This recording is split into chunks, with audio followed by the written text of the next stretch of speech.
সালমান খানকে ঘিরে প্রেমের গুঞ্জন যেন বলিউডের চিরচেনা অধ্যায়। ক্যাটরিনা কাইফ থেকে ঐশ্বরিয়া রায় বচ্চন, নাম ছিল অনেকেরই। তবে সেই তালিকায় একসময় আলোচিত ছিলেন সুইডিশ গ্রিক অভিনেত্রী এলি আব্রামো।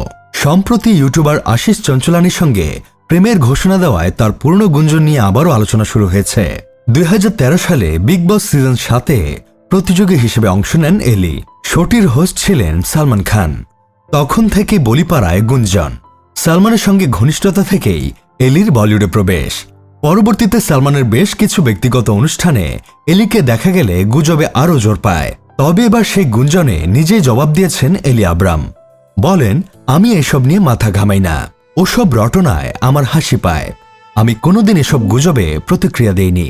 আরও বলেন, সালমানের মাধ্যমে কাজ পেয়েছি, এটা একটা জঘন্য মিথ্যে কথা। আমার একমাত্র গডফাদার আমার বাবা। আমার বাবা মা ছাড়া আর কেউ আমাকে কোনো কাজ পাইয়ে দেয়নি। তবে সালমানের প্রতি কৃতজ্ঞতা প্রকাশ করতেও ভোলেননি এই অভিনেত্রী। জানালেন, শোতে উনি আমার প্রচুর খেয়াল রেখেছেন। এমনও হয়েছে আমি কোনো সিদ্ধান্তে আটকে গেছি, তখন তার কাছেই পরামর্শ চাইতে গেছি।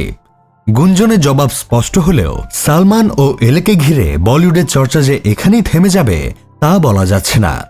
বিনোদন ডেস্ক, বাংলাদেশ নিউজ টুডে।